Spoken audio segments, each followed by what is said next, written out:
For 30 years, my husband banned me from working, saying I was useless, until I opened my business and everything changed forever.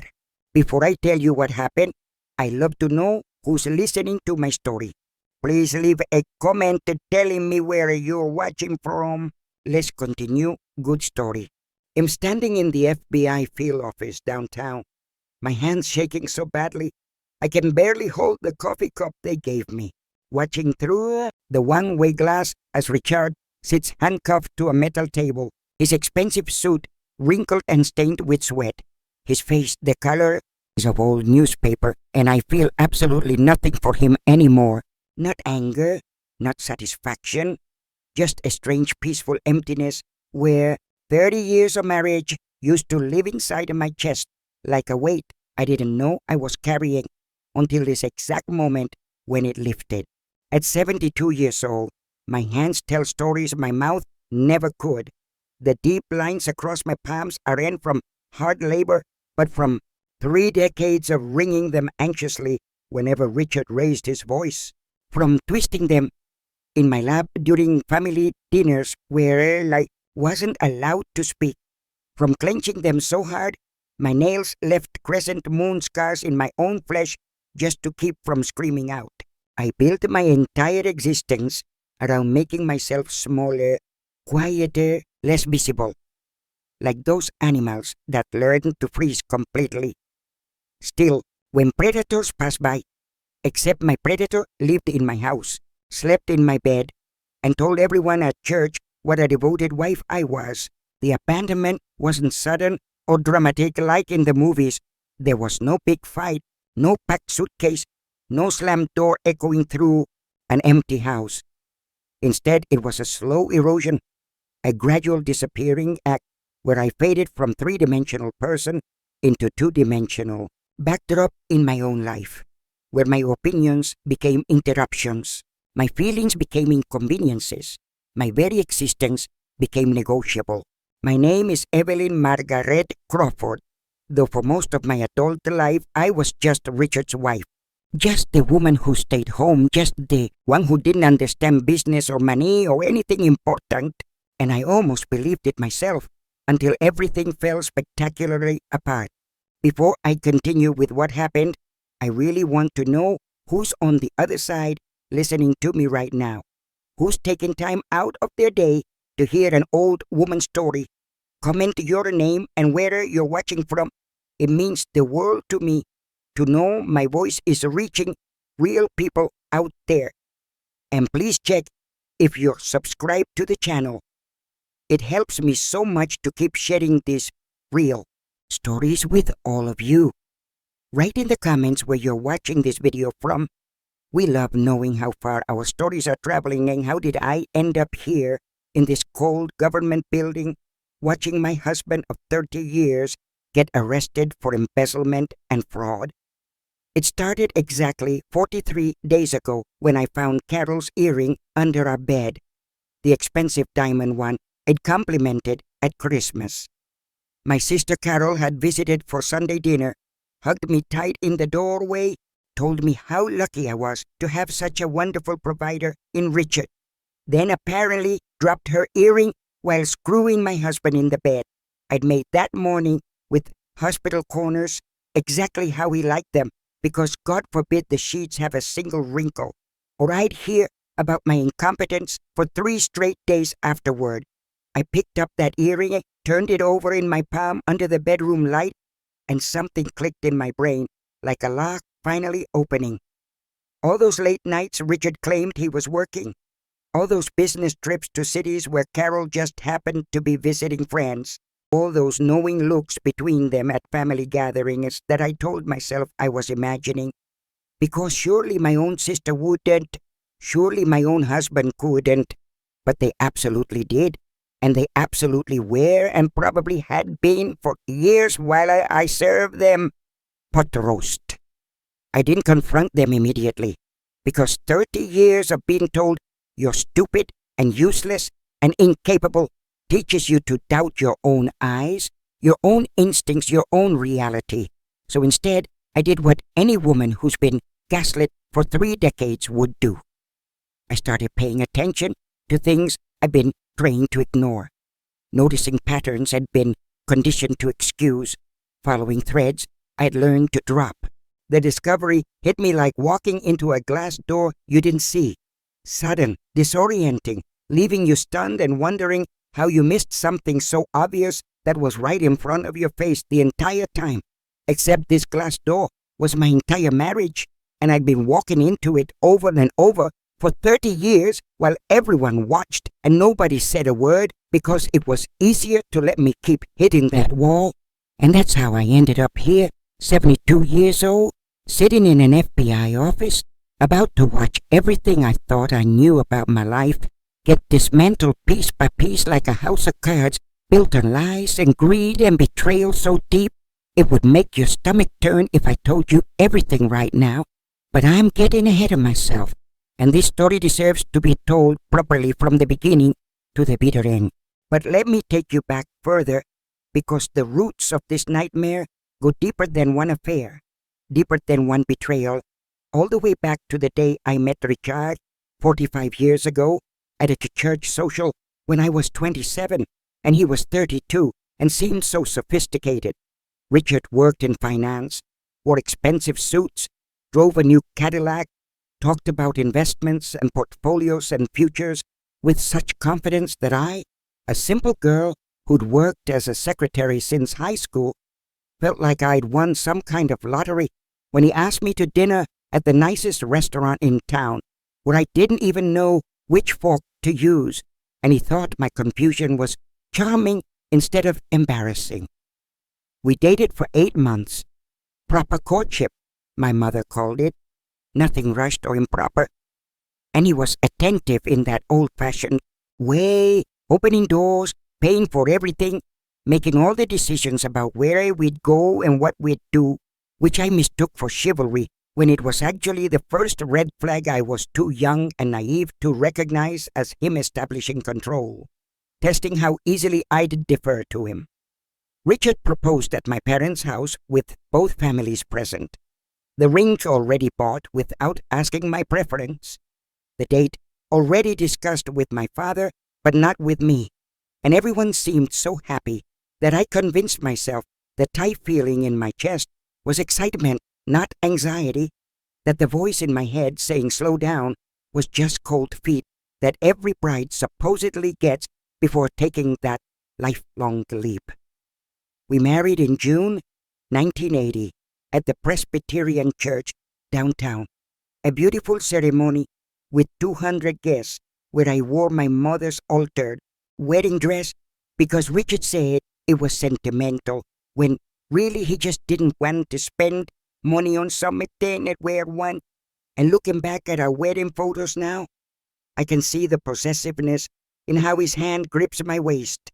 But then I only saw what I wanted to see. Love. The first year was fine, normal even, or at least what I thought was normal since I had nothing to compare it to except romance novels and my parents' marriage, where my father made every decision and my mother smiled and agreed and seemed perfectly content with that arrangement. Richard worked long hours at the investment firm his father helped him get into. Came home expecting dinner on the table, expected the house spotless, expected me cheerful and attentive and interested in his day, while never once asking about mine. But that was just how marriage is.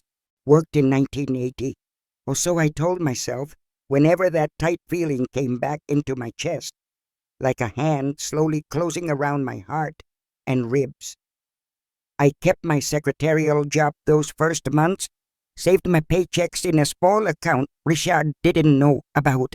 Some instinct telling me to keep something of my own, even though I couldn't articulate why.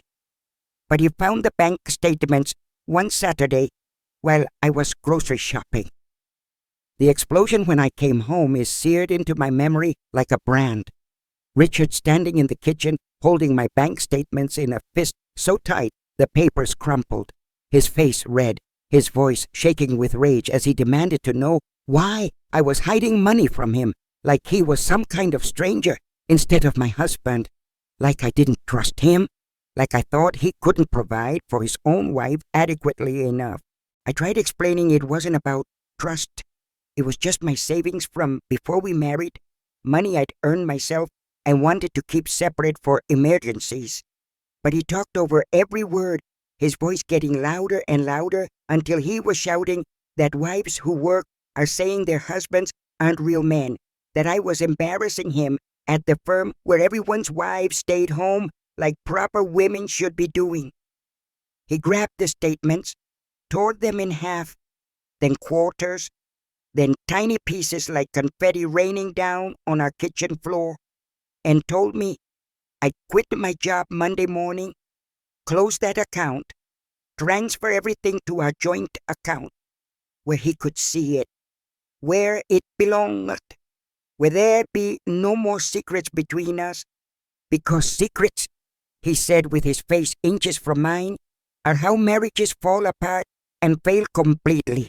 I quit that Monday, like he demanded, closed my account, like he ordered, handed over my financial independence without understanding that's exactly what it was. Independence, autonomy, the ability to leave if things got bad. And by the time I realized what I'd given up, Richard had already spent every penny on a new boat he'd wanted, not even asking my opinion, just informing me it was done, and I should be grateful he was a good provider who could afford toys most men couldn't. While I stood there, wondering if I'd just made the biggest mistake of my life. The years that followed established a pattern that would define 3 decades. Richard controlled every dollar, every decision, every aspect of our lives, while systematically convincing me I was too stupid, too incompetent, too useless to handle anything important or make any choice. When I suggested getting a part-time job in 1985 because the days felt endless and empty, Richard laughed, actually laughed, and asked what employer would hire someone with no recent experience, no skills, no value to offer, then edited that my job was taking care of our home and his needs, which I apparently could barely manage given the dust he'd found on the bookshelf that morning. So why was I trying to embarrass our family by begging for work like we were destitute when we clearly weren't, because he provided everything we needed and more than we deserved? Every time I mentioned working, going back to school, volunteering somewhere, doing anything outside our house, Richard had the same response. That speech about how I was useless, how no one would want me, how I should be grateful he put up with my incompetence, how other men would have left me by now for someone younger and prettier and smarter, how I had it so easy staying home while he worked himself to death providing. The psychological warfare was so subtle and consistent that I started believing him, started thinking maybe I really was useless, maybe I really couldn't manage anything complex, maybe I really should just be grateful for what I had instead of wanting more, wanting different, wanting anything beyond the narrow little box Richard had built for me to live inside while he controlled every aspect of my existence totally. Our daughter Jessica was born in 1987, and for a brief moment, I thought maybe motherhood would give me purpose, identity, something that was mine in a life where nothing else belonged to me. But Richard controlled every aspect of her upbringing too. What she ate, wore, studied, every decision from major to minor was his alone to make, while I was just the hands that executed his orders, the body that provided physical care, while he provided everything that supposedly mattered like wisdom and guidance and rules that Jessica followed because Daddy said so. Never. Jessica learned early that Daddy was the parent who mattered, whose approval counted, who made things happen, while Mommy was just background noise, the woman who cooked and cleaned and drove her places, but whose opinions were dismissed even by her own child because children absorb family dynamics like sponges, and Jessica absorbed that her mother was powerless, voiceless, worthless in every way that counted, in our household. By the time Jessica left for college in 2005, we were strangers. I become so small and quiet and invisible that my own daughter barely noticed when I was in a room, barely registered my existence beyond practical functions, and when she hugged Richard goodbye at the airport, she cried, but when she hugged me, it was perfunctory, obligatory, a duty rather than desire, because I'd never been allowed to be a real mother. The empty nest years were the loneliest of my life. Jessica rarely called, and when she did, she asked for her father, and I'd hand the phone to Richard and listen to their animated conversations about her classes, her internships, her life, while I stood in the kitchen, feeling like a ghost, haunting my own home, present but not participating, existing but not living, breathing but not really alive in any meaningful sense. Richard's control intensified after Jessica left, because now there was no buffer, no other focus, just him and me and the suffocating weight of his constant criticism, his endless complaints, his daily reminders that I contributed nothing, earned nothing, meant nothing beyond my utility as a housekeeper and cook and occasional warm body when he felt like bothering with sex that was always about his pleasure, never mine. My mother died in 2018, and at her funeral my sister Carol held my hand and whispered that at least Mom didn't have to see me waste my entire life being a Richard's doormat. And I should have heard the cruelty in those words, should have recognized them as the first clear signal that Carol didn't love me or respect me or see me as anything but pathetic. But instead, I just felt ashamed because she was right. I had wasted my life, had let it slip away year by year, and now at 70 I had nothing to show for decades of existence except a husband who despised me. Mom left me a small inheritance, $30,000. Not a fortune, but more money than it personally controlled since Richard made me close my account in 1980. And for exactly 3 hours, I let myself imagine what I could do with it. Maybe take a trip, maybe take a class, maybe just have something that was mine alone without Richard's permission or approval or control over every single aspect of how it got spent. Richard found the inheritance letter before I could even deposit the check, and that night at dinner he explained very patiently, like I was a child, why the money should go into our joint account, into his management, because I didn't understand investments or taxes or financial planning. And if I insisted on keeping it separate, he couldn't be held responsible when I inevitably squandered it on something stupid and wasteful like I'd probably been planning, though of course he'd never actually prevent me since technically it was my money. But was I really going to be selfish enough to keep it from our family funds when we had expenses and Jessica's wedding to think about and future grandchildren? I signed the check over to him that night because 38 years of conditioning had taught me that resistance was futile, that fighting him was exhausting, that giving in was easier than listening to days of lectures about my selfishness and stupidity and failure as a wife.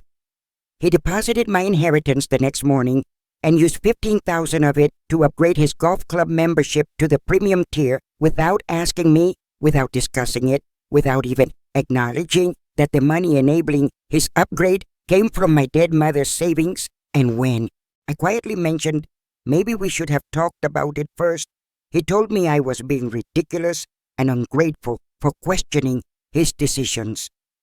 That's when something small and quiet and long dormant began stirring in my chest. Not rage yet, not even anger, really. Just a tiny voice whispering that this wasn't normal, wasn't it right, wasn't how marriages should work even in traditional arrangements, and maybe I'd have been lied to about what I deserved, what I was worth, what I should accept from someone who claimed to love me but treated me like property he owned.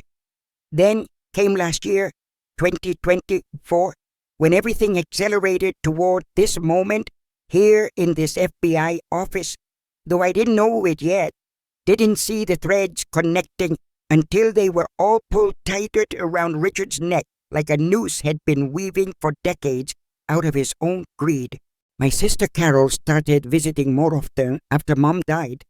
Once a month became once a week, became twice a week, always with some excuse about checking on me, making sure I wasn't too lonely, wanting to spend more sister time now that we were getting older and family was all we had left, which should have warmed my heart, but instead left me feeling vaguely uneasy, though I couldn't explain why to myself, let alone to anyone else who would just say I was paranoid or ungrateful that my sister cared enough to visit her pathetic older sister so frequently.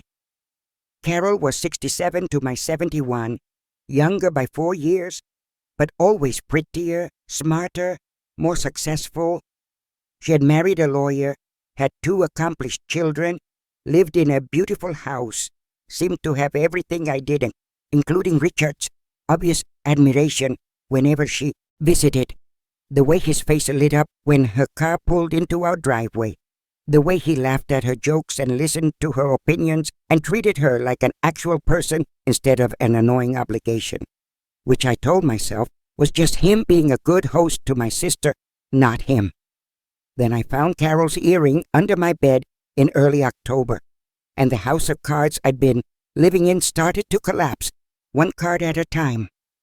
I stood there in my bedroom, holding that diamond earring, my mind racing through memories with new context.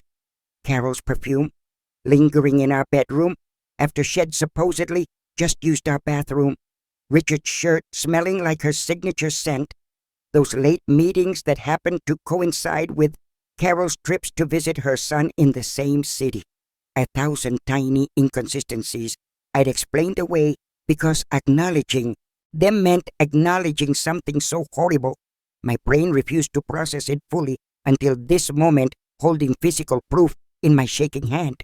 The logical move would have been confronting them immediately, screaming, throwing things, demanding truth. But 38 years of being told I was stupid and paranoid and crazy had taught me that my perceptions weren't trustworthy, that I'd be gaslit into believing the earring got there some innocent way, that he'd end up apologizing to them for suggesting something so vile. So instead, I put the earring in my pocket and started watching, waiting, paying attention with new eyes to patterns I'd been trained to ignore my entire marriage to a man I never knew. I started noticing Richard's phone habits, how he kept it face down always, how he took calls in other rooms, how he'd angled the screen away if I walked past while he was texting, how he changed his passcode from our anniversary to something I didn't know without explaining why. I noticed how Carol always had a reason to stop by when Richard was home, how she'd find excuses to be near him, touch his arm while laughing, share private jokes I wasn't included in, stay for dinner, then linger for hours while I cleaned up and they drank wine in the living room, discussing politics and books and ideas, while I was invisible in my own home, serving people who were apparently screwing behind my back, literally. But I still wasn't sure, still couldn't quite believe my own husband and my own sister would do something so betraying, so cruel, so vicious. Then my niece Emma, Carol's daughter, came to visit me alone one Tuesday afternoon in late October, which was unusual because Emma rarely visited without her mother, and she seemed nervous, fidgety, kept starting sentences, then stopping like she wanted to say something important but couldn't quite get the words out past whatever was holding them back in her throat like a physical obstruction blocking her ability to speak. Finally, Emma said, "Aunt Evelyn, I need to tell you something, but you have to promise not to tell Mom I told you because she'd kill me." And my heart started pounding because I knew before she said another word, I knew this was it, the confirmation I'd been dreading, the truth. Emma told me her mother had been bragging to her father about a secret account, about money she was accumulating, about plans she and someone named R had for after Evelyn's mother's inheritance was fully settled and transferred. And Emma had thought her mom meant her dad at first, but then realized Mom was talking about someone else entirely. Someone she was sleeping with. Someone Emma suspected but couldn't prove was Uncle Richard. The world tilted sideways when Emma said those words. Not dramatically like in movies, but subtly. Like the floor had shifted just a few degrees, but enough to make everything feel wrong, unstable, like I was standing on ground that might give way completely any second if I moved wrong. I thanked Emma for telling me, asked her not to mention this conversation to anyone, and after she left, I sat in my kitchen for 3 hours straight, without moving, just staring at the wall, trying to process that my sister and my husband weren't just having an affair. They were planning something financial, something involving my mother's estate, something that required a secret account and careful planning, and my continued ignorance, because if they were planning for after the inheritance was settled, that meant they needed me not to know until it was done. That night, while Richard was showering, I did something I'd never done in 38 years of marriage.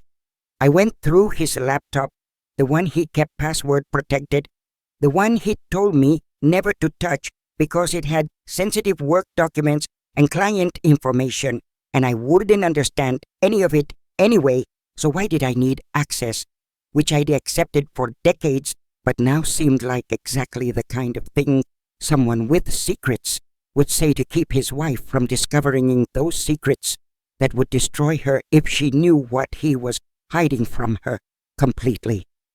I didn't know his password, but I knew Richard, knew his patterns, his habits, his predictable choices, despite thinking himself so clever. So I tried variations of numbers significant to him, not to us, but to him specifically, because Richard had never been sentimental about our marriage. The password was his birthday plus his golf handicap, 051952-8, and just like that, I was inside his laptop, inside his files, inside his email. What I found in the next 20 minutes while Richard showered changed everything I thought I knew about my marriage, my family, my entire life. There were emails between Richard and Carol, going back 6 years. 6 years of planning, scheming, plotting against me while I served them food. The emails were cold, calculated, completely devoid of actual love or affection. Just two people coordinating their affair around my schedule and discussing my finances like I was a business problem to solve, rather than a human being who loved them both with everything I had left. One email from March 2023 made me physically gag. Richard wrote, "The old bat got $30K from her mother's estate, already got her to sign it over to joint account. Once the house sells, we'll have another $200K to work with. Just need to keep her convinced she's too stupid to manage money until everything's transferred. Then we can proceed with the plan we discussed. You'll get your cut like promised. She'll never see it coming." Carol's response, "Perfect. She's so pathetic and desperate for approval. She'll believe anything you tell her. I almost feel the bad. But then I remember she's had it easy for 40 years doing nothing while you worked. She deserves whatever she gets. Just make sure the transfers are untraceable back to us. My lawyer friend says we need to be careful about the timing. Make it look like her decision to sign things over willingly."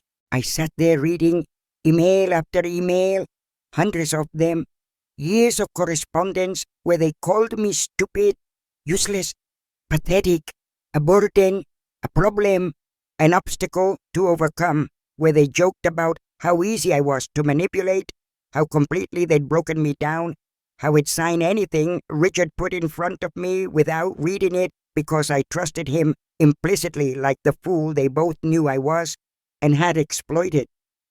There were screenshots of forged documents with my signature, bank accounts I didn't know existed, transfers I didn't authorize, a systematic financial scheme to drain my inheritance and leave me with nothing while they ran off together with money that should have been mine legally.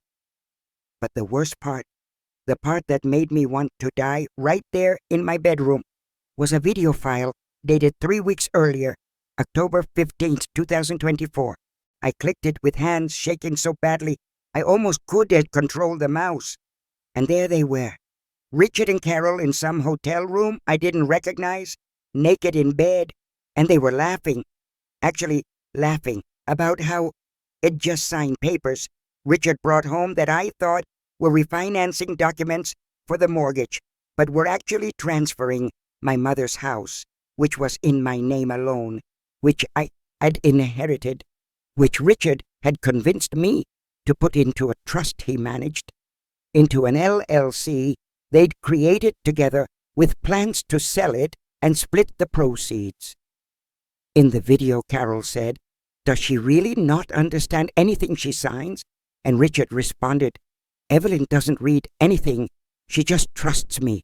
After 40 years, I've got her so convinced she's stupid that she won't even look at documents anymore. Just signs where I point. It's almost too easy, like taking candy from a brain-damaged child." And they both laughed, naked in bed, laughing about how pathetic I was. Then Richard said the thing that killed whatever love I'd ever felt for him, killed it so completely and thoroughly that it turned to something cold and hard and sharp like a knife made of ice. The plan is still on for next year, once we've liquidated everything and transferred it to the offshore accounts. We'll have her committed for a nervous breakdown. She's already halfway there anyway, always anxious and weepy. The doctors will believe she's lost her mind, especially with Carol backing up their story as her sister, and then we'll have full control, power of the attorney, and we can drain whatever's left while she's locked up, drooling in some facility, then divorce her with nothing while she's legally incompetent to fight it. It's perfect, and she deserves it for being such a useless burden for 40 years while I supported her lazy ass completely. Carol's response made me want to vomit. "You're so bad," she said playfully, trailing her fingers down his chest. "But that's why I love you. You're ruthless.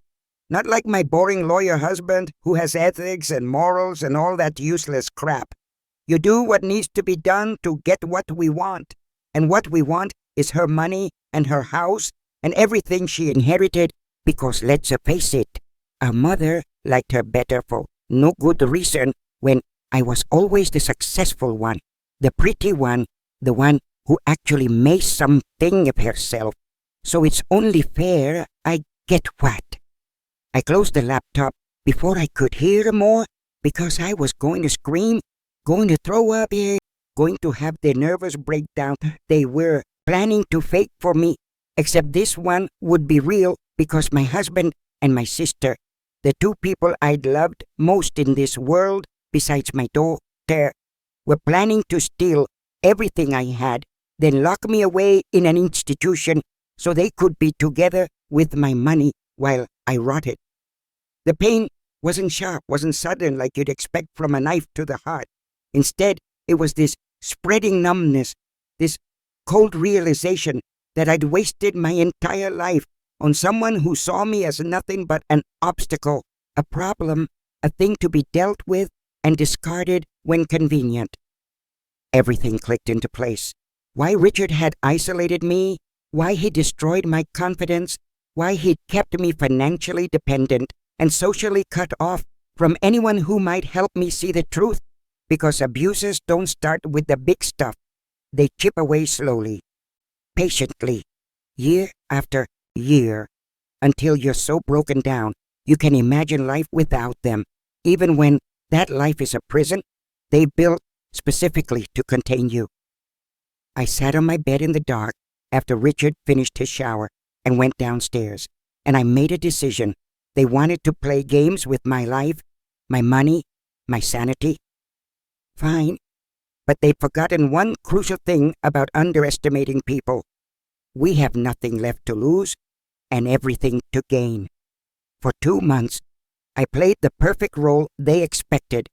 Stupid, compliant Evelyn, who signed papers without reading them, who trusted Richard implicitly, who loved her sister unconditionally, who suspected nothing while they plotted my destruction right under my nose with increasing boldness. But while I played stupid, I was documenting everything. I installed spyware on Richard's laptop that forwarded all his emails to an account he didn't know about. I recorded conversations on my phone hidden in my pocket. I photographed documents when he left them out. I collected evidence of every scheme, every affair encounter, every financial crime they'd committed against me, thinking I was too dumb to ever catch them. I contacted a lawyer, not Carol's lawyer friend, who was apparently in on this somehow, but a sharp young woman named Patricia Chen, who specialized in elder abuse and financial exploitation, who listened to my story with growing horror and told me what Richa and Carol were doing wasn't just immoral, it was criminal, serious federal crimes that could land them both in prison if we could prove it, which I could because I had everything. Patricia helped me secure my finances. We quietly moved my mother's house back into my name, alone, using the fact that Richard had forged my signature on the trust documents, which made them invalid. We froze the accounts he'd created using my information. We alerted the bank to watch for suspicious activity. We built the case so airtight that Richard wouldn't be able to lie his way out this time, no matter how convincing he'd been. But Patricia also discovered something I hadn't known, something that made this even bigger than just a cheating husband and treacherous sister. Richard had been embezzling from his own company for 20 years, small amounts at first, but increasingly bold over time, and it framed his late business partner, David Martinez, for the missing money, which is why David had lost everything before dying of a heart attack in 2019, and Richard had attended David's funeral and hugged David's widow Maria and told her how sorry he was while secretly knowing he'd destroyed David's life with lies and theft and had never lost a single night's sleep over it because Richard was a sociopath who saw people as things to be used. Patricia contacted the FBI with what we'd found, not just the personal stuff about the affair and the plan to have me committed and steal my inheritance, but the decades of embezzlement, the fraud, the forgery, the systematic destruction of a good man's reputation to cover his own crimes. The FBI had been investigating Richard's firm for months, apparently, and what I'd handed them was the missing piece that connected everything. They asked me to keep playing my role, keep pretending I knew nothing, because they needed to catch Richard and Carol in the act of actually executing their plan, needed them to do something that would give prosecutors a slam-dunk case that couldn't be plea bargained down to nothing. So I waited, I played stupid, I signed papers that I secretly photographed first, I listened to them plan my destruction while wearing a wire.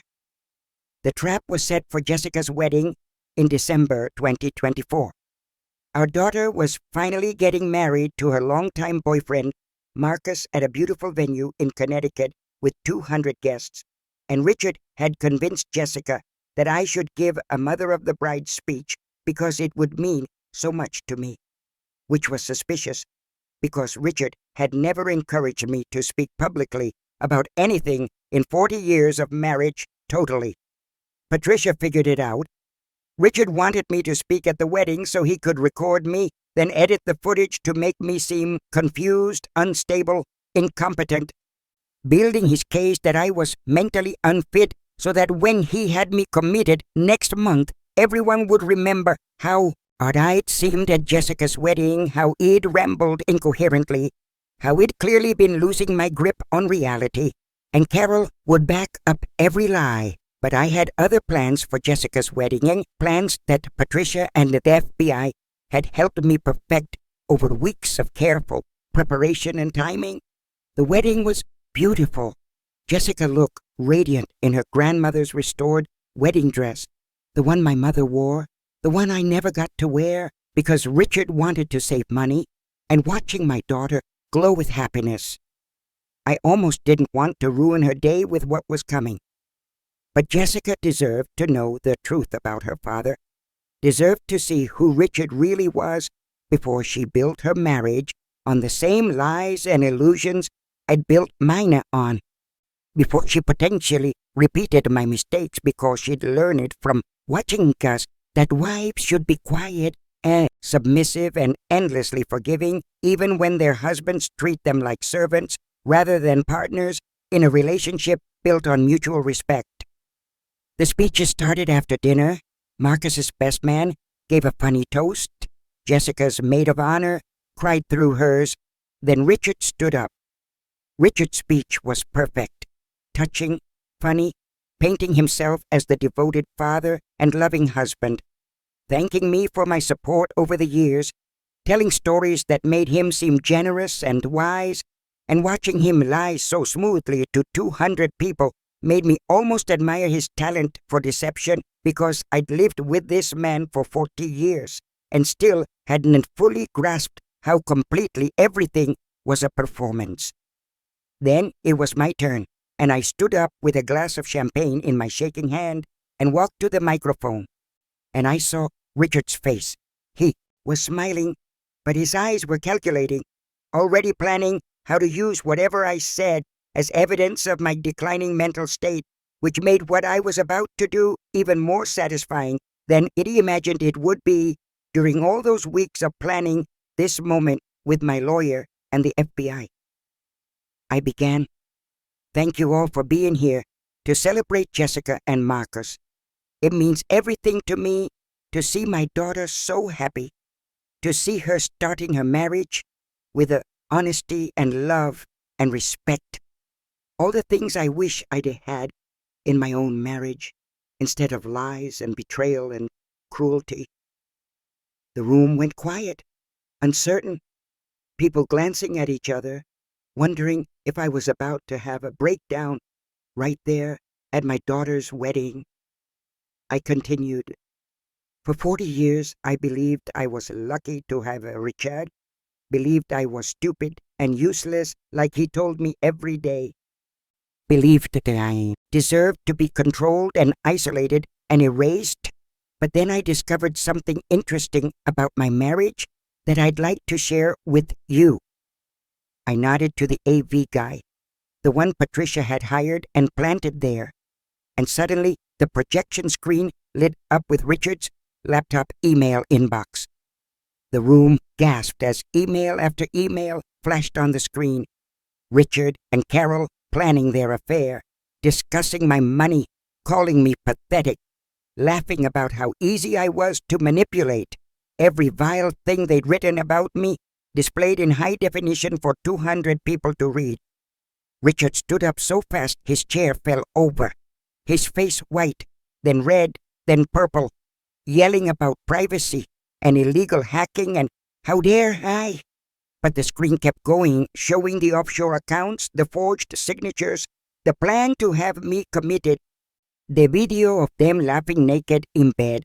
Carol was screaming, her husband demanding answers, Jessica staring at the screen with tears streaming down her face as she watched her father and her aunt destroy everything she thought she knew about her family, about her childhood, about the people who raised her with such careful lies.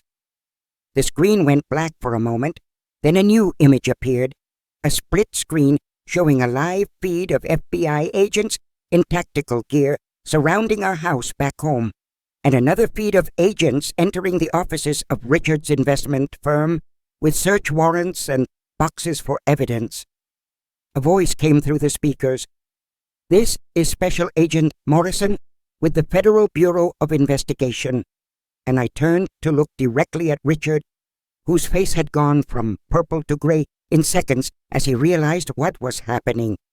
Realized this wasn't just a personal humiliation, but something much bigger and more serious than his narcissistic brain had prepared him to handle, because men like Richard never think they'll actually face consequences for their actions. never believe the law applies to them the same way it applies to ordinary people who aren't rich. Agent Morrison's voice continued through the speakers. Richard Crawford, you are under arrest for wire fraud, embezzlement, money laundering, forgery, and conspiracy to commit elder abuse. You have the right to remain silent, and I suggest you exercise that right immediately before you make this worse for yourself than it already is. And agents have been dispatched to this location to take you into custody momentarily. Please do not attempt to leave the premises, or you will be adding resisting arrest and flight risk to your already extensive list of federal charges. The room exploded in chaos. Guests standing, shouting, phones out, recording everything. Richard trying to run, but being blocked by groomsmen. Carol collapsed in her chair, sobbing, her husband walking out without looking back. And Jessica just stood there, frozen in her wedding dress, watching her perfect day implode because of her father's greed and lies. And I felt terrible about that, genuinely terrible, but she needed to know. FBI agents burst through the doors within minutes, and I watched as they handcuffed Richard right there in front of 200 wedding guests, read him his Miranda rights while he sputtered about lawyers and false accusations, and his crazy wife, who'd obviously lost her mind completely. They took Carol too. Apparently, conspiracy to commit elder abuse and financial exploitation are serious crimes, even if you're not married to. The victim and her lawyer friend who'd been helping them was already in custody at his office being charged as an accessory to fraud and forgery. The wedding fell apart after that, obviously, guests leaving, Jessica hysterical, Marcus trying to comfort his new wife while also processing that his father-in-law was a criminal and his mother-in-law had just orchestrated his arrest at their wedding reception like something from a movie. I tried to approach Jessica, but she screamed at me to get away, said I'd ruined her wedding, ruined her life. How could I do this today of all days? And I tried explaining that I didn't choose the timing. The FBI did based on when Richard was planning to execute the final phase of his plan to have me committed. But she couldn't hear me over her own pain and rage and confusion, because when your entire understanding of reality gets shattered in one moment, your brain can't process it rationally. You just lash out at whoever is closest, and that was me. So I left her alone. Patricia found me in the parking lot an hour later, told me everything had gone perfectly. They'd arrested 12 people total, including several of Richard's co-workers who'd been helping him cook the books for years, and they'd have frozen millions of dollars in assets that would eventually be returned to the company and to David Martinez, a widow who'd been living in poverty since David's death, thinking her husband was a criminal. The media picked up the story within days. Investment firm executive arrested for decades of embezzlement was the headline, but the details underneath told the better story about how he'd planned to have his elderly wife committed to steal her inheritance, how he had been having an affair with his wife's own sister for 6 years, how they'd systematically abused and manipulated a vulnerable woman for their financial gain. Carol's life imploded separately and spectacularly. Her husband divorced her within a week. Her lawyer friend was disbarred pending criminal trial, and someone leaked to the press that she'd been having an affair with a married judge who'd been giving her favorable rulings in exchange for sexual favors, which destroyed what was left of her reputation and career as a realtor, because nobody wants to work with someone that radioactive. The lawsuit I filed against both of them with Patricia's help was brutal and thorough.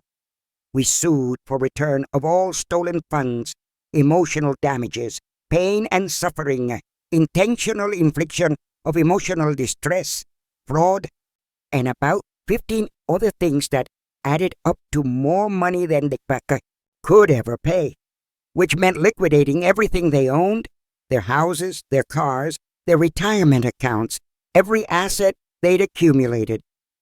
Richard's trial was scheduled for 8 months later, but he took a plea deal rather than face a jury, pleaded guilty to 12 federal counts in exchange for 23 years in federal prison, instead of the possible 45 he was facing if convicted on all charges at trial. And at 74 years old, a 23-year sentence was basically life, which was exactly what he deserved for destroying so many lives carelessly. Carol got 7 years for her part in the conspiracy, less than Richard because she hadn't done the embezzling part, just the elder abuse part, which apparently the justice system considers less serious than stealing from a corporation, even though it destroyed me more completely than any the amount of stolen money could have. But I suppose that's how the law works, valuing property over people, even when people are the ones who suffer. Jessica didn't speak to me for 3 months after the wedding. She blamed me for ruining her special day, for humiliating her publicly, for not handling it privately like a normal person instead of turning her wedding into a crime scene. And I understood her anger, even if it wasn't fair, because she needed someone to be mad at, and Richard was in jail, so that left me, the messenger who delivered the message nobody wanted to hear. But Marcus, my new son-in-law, he reached out after a few weeks, said he'd read the court documents, seen the evidence, understood why I did what I did and when I did it. And he was working on helping Jessica process everything, because right now she was just in shock and denial and grief for the father she thought she had, who never actually existed except in her imagination based on lies Richard had carefully constructed over 30 years. Marcus was right. Jessica eventually came around after her therapist helped her understand that I'd been a victim too, that Richard had abused me systematically for decades, that I had done what I had to do to survive and seek justice, and that her anger at me was really displaced anger at her father for being a monster, which was harder to accept than being mad at her mother, who at least was still emotionally available to absorb it. We met for coffee 6 months after the wedding, Jessica and I, and she cried and apologized for blaming me when I'd been suffering alone for so long. And I held her while she grieved the father she'd lost, even though that father had never really existed except as a mask Richard wore to manipulate people, and we started slowly rebuilding our relationship from scratch based on honesty instead of the lies we'd built it on before. The money situation worked itself out over time. Richard and Carol were ordered to pay restitution, their assets were liquidated, and I ended up with far more than what they'd stolen because the lawsuit damages were substantial. But honestly, the money meant less than the validation meant. The official legal acknowledgement that what they'd done to me was wrong, was criminal, was worthy of punishment rather than being dismissed as just. I used some of the money to compensate David Martinez's widow, Maria. Richard had destroyed her husband's life and reputation, and while I couldn't bring David back or restore his reputation fully, I could at least ensure Maria was financially secure and could live her remaining years with dignity, which she deserved after everything Richard had put her through when David had done nothing wrong except trust the wrong business partner. But the most important thing I did with the money was start my own business, a bakery called Second Chances, which sounds cheesy but felt right. At 73 years old, I enrolled in baking classes, got my food handler's license, rented a small commercial space, and opened a bakery that specialized in traditional recipes and wedding cakes, which felt like reclaiming something after what happened at Jessica's wedding that terrible day. Richard had spent 40 years telling me I was useless, incapable, too stupid to work or contribute anything meaningful. And now, at 73, I was running a successful business that was profiting within 6 months, that had regular customers who came in specifically to chat with me, that gave me purpose and identity and pride in something I'd created with my own hands instead of just existing in someone else's shadow forever. The bakery became more than just a business. It became a community hub where I met other women my age who'd been through similar situations, who'd been controlled or abused or made to feel worthless by partners who were supposed to love them. And we formed a support group that met Tuesday evenings after closing, sharing stories and advice and solidarity that I wish I'd had 40 years ago when Richard was first breaking me.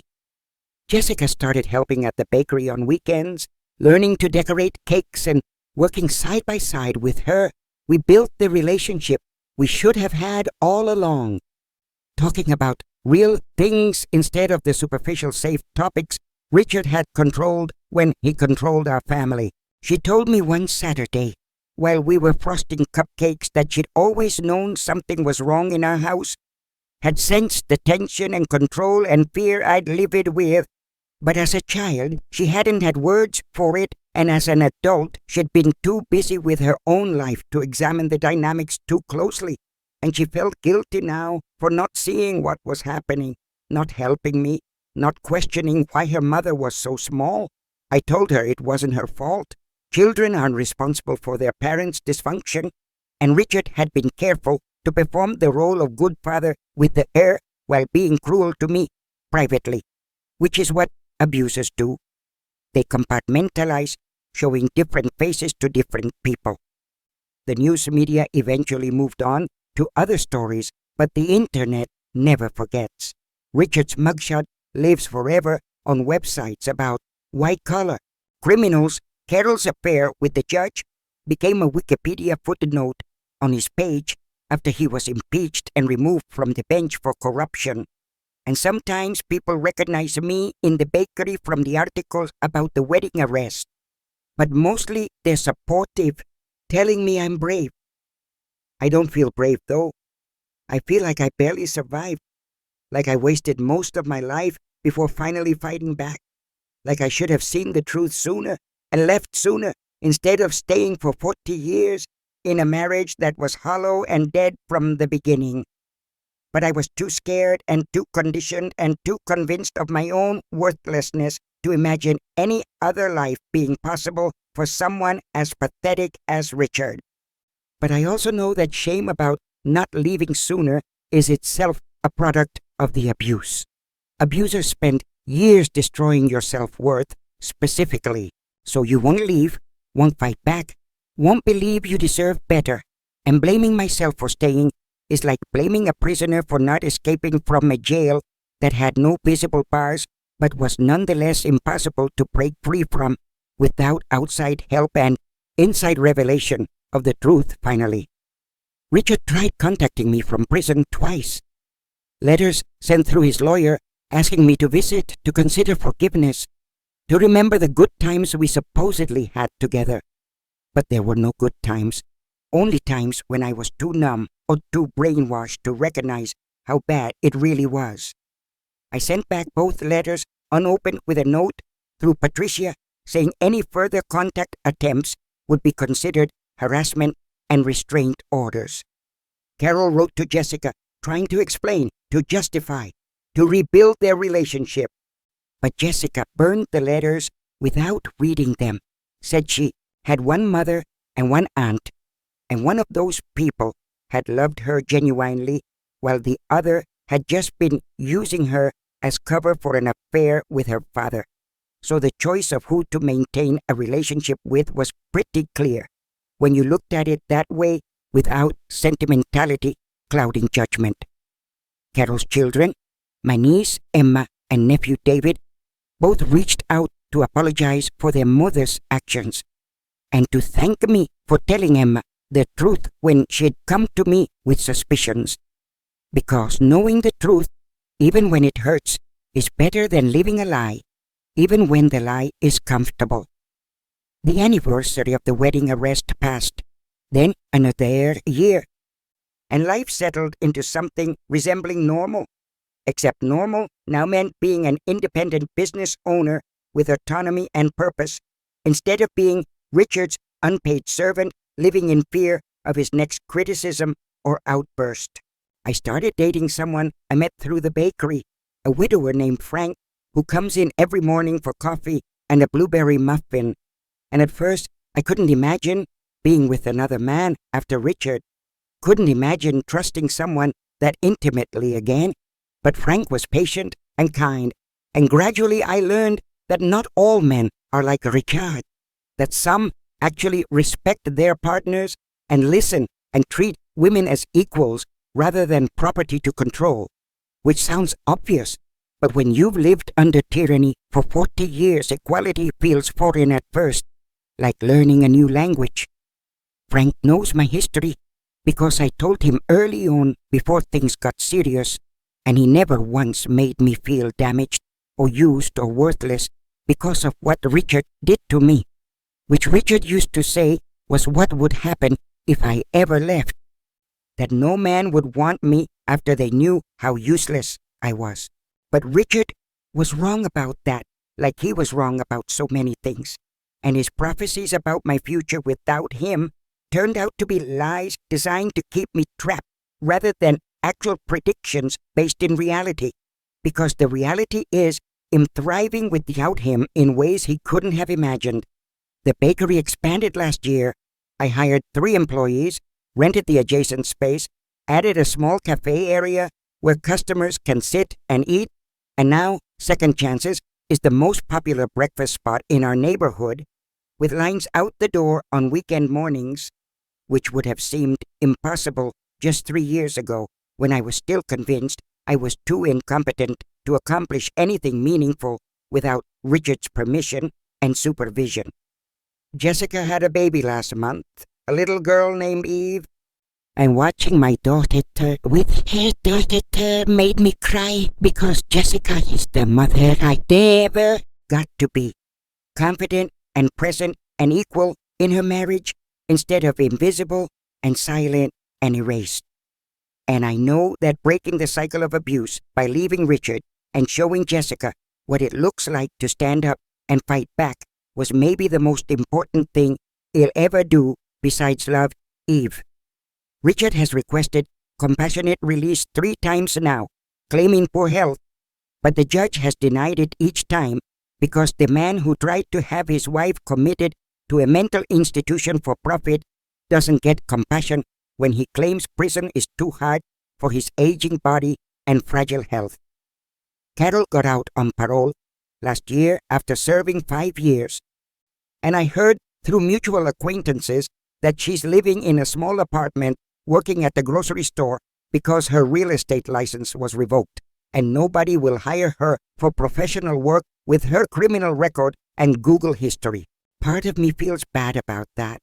She's my sister. We shared a childhood, and seeing her life destroyed gives me no pleasure, despite what she did to me.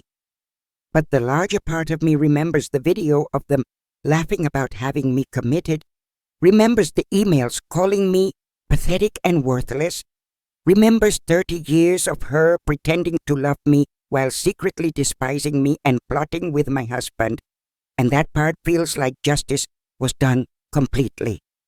I'm 75 now, and I think about what the last 45 years could have been if I'd married someone kind instead of someone cruel, if I'd believed in myself instead of believing Richard's lies, if I'd left at the first red flag or the 10th or the 100th instead of staying until I had no choice but to fight back with every resource I could muster or lose myself completely in the institution Richard was planning to bury me in.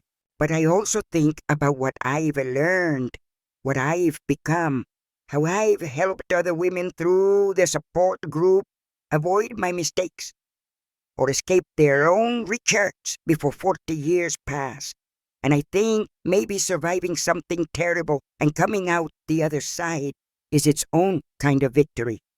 Even if you wish the battle had never been necessary in the first place, because nobody dreams of being tested like that, pushed to breaking and beyond. The strangest part about all of this is how ordinary it was.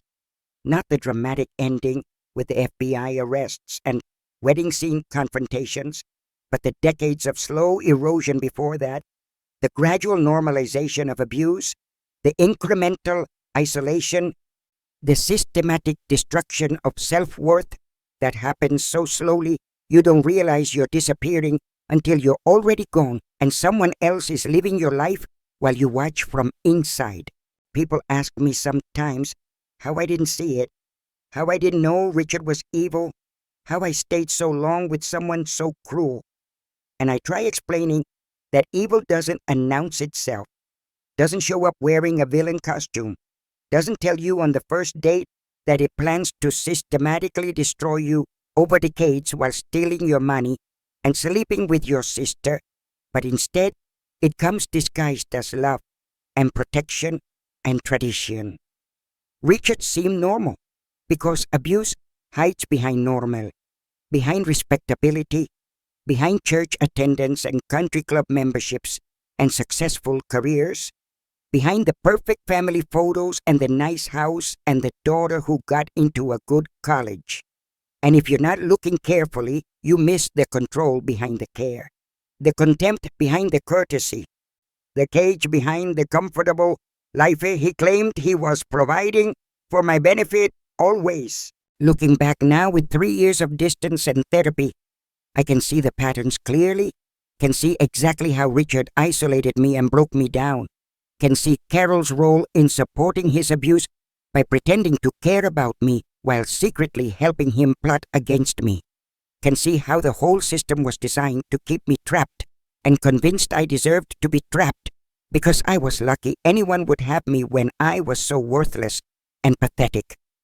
But I also see my own strength that I didn't know I had, the part of me that saved that earring instead of explaining it away, that started paying attention instead of staying blind, that contacted a lawyer instead of confronting Richard directly, that built a case instead of just running away, that planned revenge instead of just accepting defeat. And that part of me is who I'm trying to be now. The woman I could have been all along if Richard hadn't spent 40 years convincing me she didn't exist because she was too threatening to his control and too dangerous to his carefully planned. So here I am, 75 years old, running a successful bakery, in a healthy relationship, reconnected with my daughter, holding my granddaughter, living a life I never thought possible 3 years ago when I was just Richard's broken wife counting down days until he had me locked up and erased. Richard sits in federal prison, serving 23 years of a life sentence that feels appropriate given he essentially sentenced me to a life of psychological imprisonment. And if his suffering's in there, then that's justice. And if he's not, then at least he can't hurt anyone else anymore fully. Carol lives in obscurity and shame, which is what she deserves for betraying her own sister for money and an affair with her sister's husband.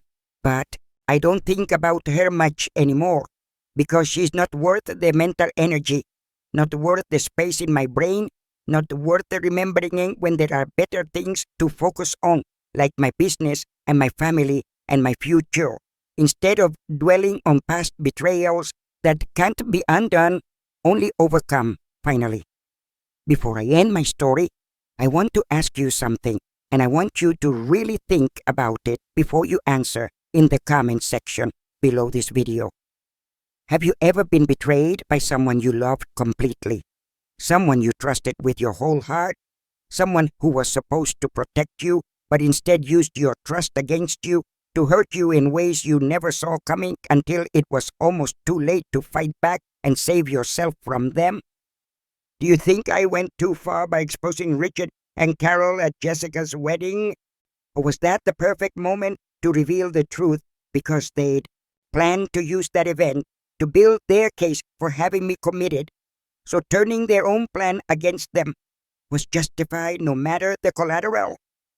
If you discovered your spouse and your sibling were plotting to steal your inheritance and have you institutionalized, would you be able to forgive them?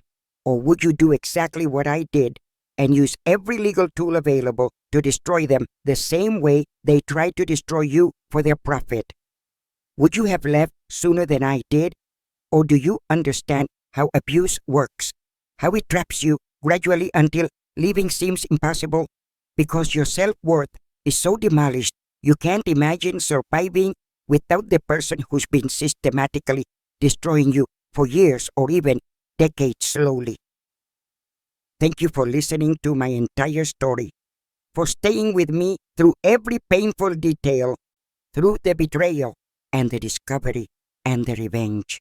This is my true story. Every word here is real. It happened to me, and I'm sharing it because I know there are other people out there living what I lived, trapped in marriages or relationships that are slowly killing them. And I want them to know that escape is possible, even at 72, even when you think it's too late, even when you've been broken down for decades, even when you can barely remember who you were before the abuse started. If this story touched you, if it made you think, if it reminded you of your own situation or someone you know who needs help, please subscribe to this channel where I share real stories of survival and justice and people who found the strength to fight back when everything seemed hopeless, always. And please tell me in the comments, have you experienced something similar? What would you have done in my position? Would you have had the courage to fight back, or would fear have kept you silent? I read every comment, and your stories matter to me as much as mine matters to you. So please share. Click on the videos appearing on your screen now for more powerful true stories about people who survived a betrayal, who fought for justice, who refused to let abusers win. Stories that will make you think and feel and maybe see your own life differently, with new eyes that can recognize what mine couldn't. Until the next story, remember, it's never too late to save yourself, never too late to fight back, never too late to reclaim the life that someone tried to steal from you, because you deserve dignity and respect and love. And anyone who tells you otherwise is lying to keep you trapped in their cage. Take care of yourselves out there. Trust your instincts. Pay attention to red flags. Don't ignore warning signs, and know that you are stronger than you think, braver than you feel, and more capable than anyone who's tried to convince you otherwise could ever want you to believe about yourself truly. Goodbye for now, and thank you again for listening to Evelyn's story. My story. The story of how I went from Richard's controlled wife to my own person, from victim to survivor to business owner to grandmother, from someone who thought she was worthless to someone who knows her true value finally.